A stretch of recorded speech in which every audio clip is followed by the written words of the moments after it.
You've known Mike Lupica for many years for the sports he's covered for us adults, but did you know he's a prolific writer for kids as well? If you have a young boy, you probably do. My 10-year-old son and I have read some of his books together. Your latest is called The Underdogs. Mike, thank you very much for being with us. Thanks for having me.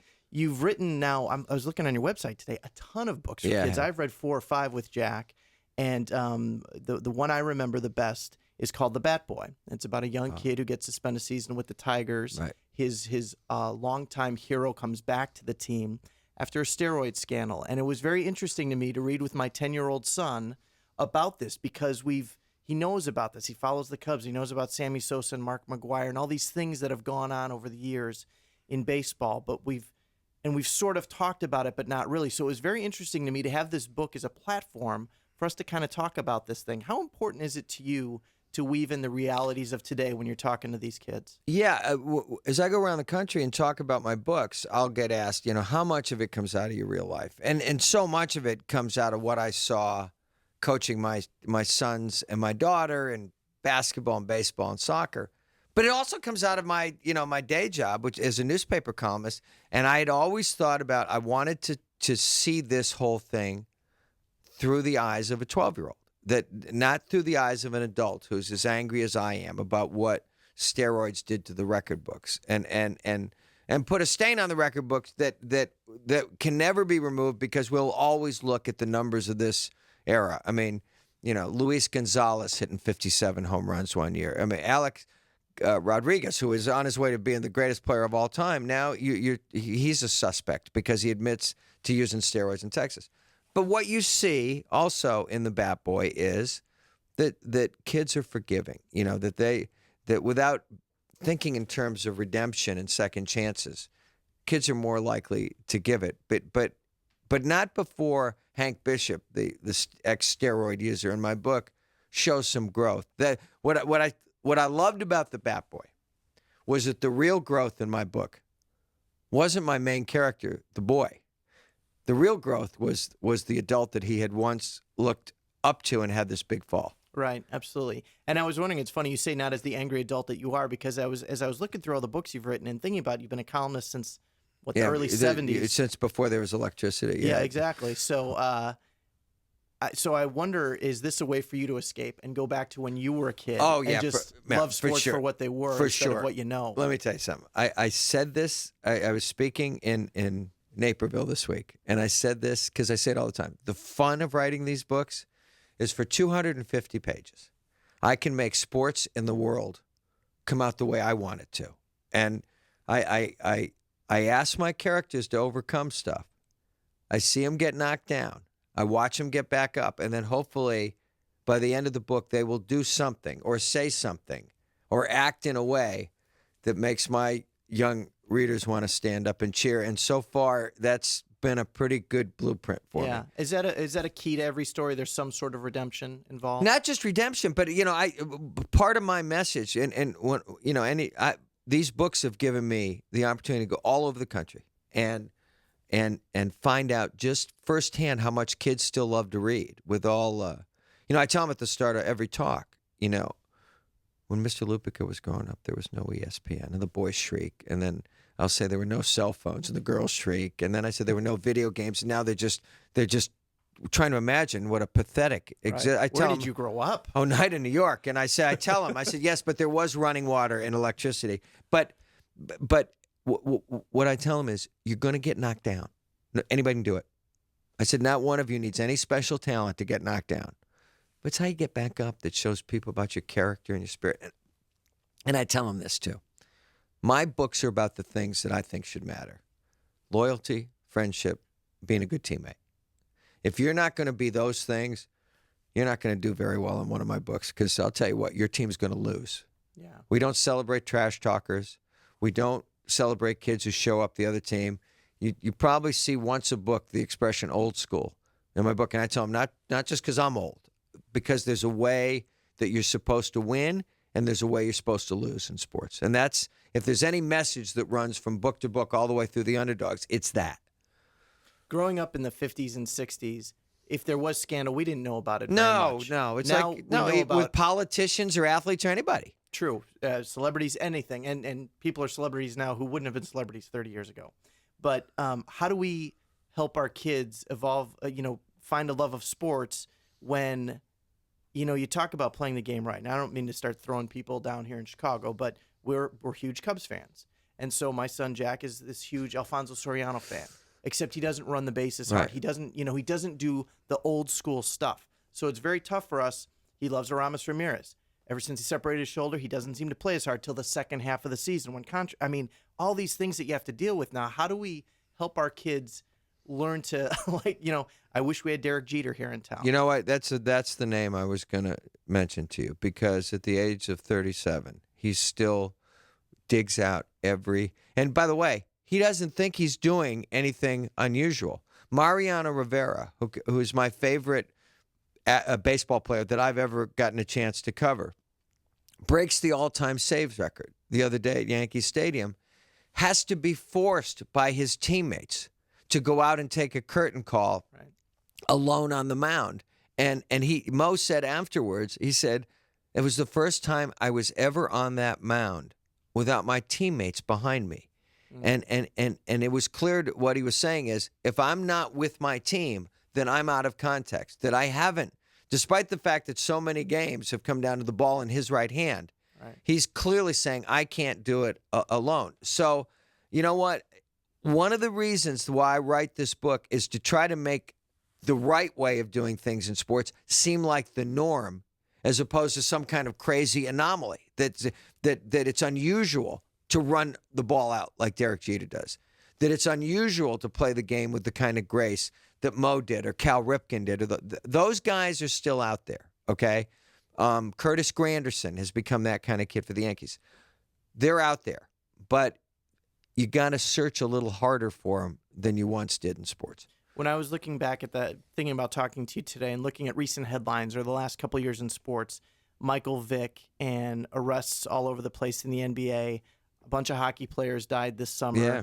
And the whole steroids thing in baseball. And I think, boy, it's tough to find these feel-good stories. I guess if we look at it as the glass half full, we could say, well, we need these things because these teach our kids lessons about people fall down, people make mistakes, don't do this, or this is how you recover when you make a mistake. I mean, is that how we need to look at today's life? I think you're completely right. And, Vic is a great example, I think, because as a dog lover and a dog owner, I'm going to tell you, it's very difficult for me to get past what he was involved in. And I'm not saying that he did it all himself, and a lot of it was just boneheaded stuff that he did. But he also shows you that Scott Fitzgerald once said, there are no second acts in American lives. Well, that turned out to be a total lie, because there are second acts all over the place. And he got up. Okay, now, whether he means everything he says now, but he said mostly the right things. Right. He's done mostly the right things, and he's as popular now as he ever was. And if somebody told you when he was in Leavenworth that he would once again be a star of his sport this way, you would have laughed. But this is a forgiving country. It is. I mean, and you see it all over the place. Tiger Woods got forgiven. His problem now is he can't beat anybody. Right. And so you see, but you also see the kind of the hypocrisy of that, because would we be celebrating the redemption of Michael Vick if he was some stiff sitting on the bench now? Probably not. So The fact that he won a whole bunch of football games certainly speeded up the redemption process. Well, it's interesting with him. I think it's very interesting because I think in a lot of people's eyes, look at this great comeback story. He's done the right things. A lot of people heavily involved in animal advocacy would say he has not done very much. He's done what the court said to do and nothing else, and they're very upset about him being celebrated again. Yeah, I mean, you look at Plaxico Burress. I mean, he's really very kind of unrepentant. Every once in a while he'll say he did something stupid, but everything that happened to him happened because of him. Yeah. And he's blaming his ex-coach. He's blaming the system. He's blaming the mayor of New York. Hey, you were the dope who took an unlicensed handgun into a crowded club in New York City and thought that was okay and didn't think you had to suffer the once that gun went off, he was going to jail. He had walked into the toughest gun laws in the country, and he doesn't get it. I'll guarantee he doesn't get it. He's like your kids sometimes, okay? They're not as mad. They don't feel bad about what they did, just so they got caught. Right. I used to say to my sons, you don't feel bad about doing that. You're mad that you're sitting here getting called out on it by me. And so what was the lesson you then gave to him about that? Was it just hopefully someday he'll get this? I tell my children this growing up. I tell my young readers this. Character is character even in an empty room. Doing the right thing is doing the right thing even if nobody else is around to watch. And when I would teach them to drive, I'd say, there's going to be a night when you're going to come to this red light in the middle of the night and there's nobody around. And you'll think it's okay to run that red light. It's not. I said, stop at the red light, even if nobody's there to see you. The latest book is called The Underdogs, but I heard you speaking recently that you have a series of books coming out. It'll be the first time you've done a series. Starting next May. Okay, and so you're going to follow the kids from season to season, the same group of kids? Yeah, it's like the books I grew up reading, the Chip Hilton books that I read when I was a kid. So here's the interesting thing. Today, you can't go season to season. You have to pick a sport at the age of 6, play it all year round, and that's the only way to do it anymore. At least it seems. You can't be a four-sport Only if you have athlete some anymore. crazed psycho parent who thinks you're going to go to the NFL. No. My kids went from season to season happily. How old are your kids now? Now they're 19, 21, and 24. But it's not that long ago that my son Zach went from soccer in the fall to basketball, and for him it was tennis in the spring. And the great thing about being a kid was you didn't have to say, oh, I'm so sad that sports is over now for the year, because the next sport was usually starting in about 10 minutes. Well, the problem now is the current sport never ends. You go from summer baseball to fall baseball. You're playing travel team and Little League in the summer. Then you've got hitting camps all winter long or things like that. I know people here that play hockey. It never ends. And if it does end, all these other kids are getting ahead. And yeah, it's the parents, but it's also the kids wanting to be able to play. And my wife worried about, is our son going to be able to play baseball in high school when all these kids are playing this all year round? It is a real issue today. What do you tell parents to do about that? Just get over it and let the kids play as many sports as possible?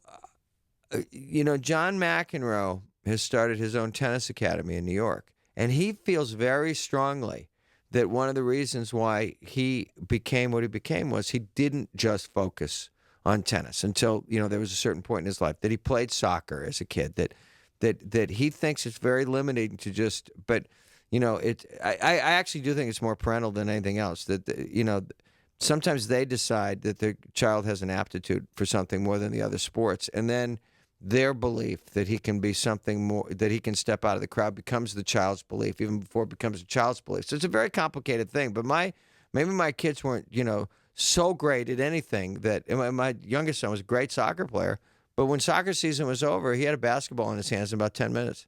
That's awesome. I mean, that's what we all hope for, right? That's the way I was. Because the other thing you talk about your childhood and how you'd be out from dusk till dawn just playing baseball, or from dawn till dusk, I guess, playing baseball till it was time to go home for dinner. And we don't allow our kids to do that today because we don't allow them to be away as much. But there is also so many other distractions. It's rare to find the child that actually wants to be outside all day long once iPods and video games and the internet enters their life. It gets very tough to find the child that's like, I really don't need that. I just want to be outside all day. That's why it's just been so amazing just in my own life that kids want to read my books as much, because they can be doing other things. And young adult literature is one of the few still growth industries. Kids still want to read. It's pretty cool. Well, and the people you're reaching, I don't want to sound too flowery here, but you could argue, you wouldn't, but I might, that you're one of the most important writers we have out there today, because the group I think that you're reaching specifically, young boys who love sports, sometimes that's the group that's having the toughest time reading or just not getting into it. And to get those kids to want to read books is so important for their adult lives that you're reaching them right now is extremely important. Yeah, I'm pretty proud of it because, I tell the kids, I'm not writing about vampires or werewolves or wizards. I'm writing about, I point out to them, I say, I'm writing about kids like you trying to do something great in sports. And somehow that pulls them into the tent. And then once I get them into the tent, they want to read all the books. And I've got them from the time they're 8 until they're 14 or 15. It's only been 7 years. It's been an amazing and exciting adventure for me. And you haven't had a publishers meeting yet where they say, Mike, if you put some vampires on this baseball team, we'd really have a hit here. I wrote one kind of comic booky book called The Hero about a kid who has some magical powers, because I was a comic book kid. But most of the time, and I told the kids all the time, I said, listen, maybe I should put a vampire at second base, a werewolf in center field, and a wizard behind the plate. But I said, as for now, I'm just going to keep writing about kids that that you feel you could be in a way, they talk in a way that you talk. My wife once said to me, honey, let's face it, you writing from inside the mind of a 12-year-old seems to be pretty much a perfect fit as far as I can tell. He said, so you're at perfect pitch with your It was readers. a compliment, I'm sure, I Mike. think so, yes. Or maybe she was just saying she was happy that my immaturity could help the family now. The Underdogs is the latest, Mike Lupica. Thanks so much for these books, and thanks for the way. I mean, it's really been great in our house. Just that I've been able to share these with my son and sit and read them together is a lot of fun. Keep that boy reading. Thank you.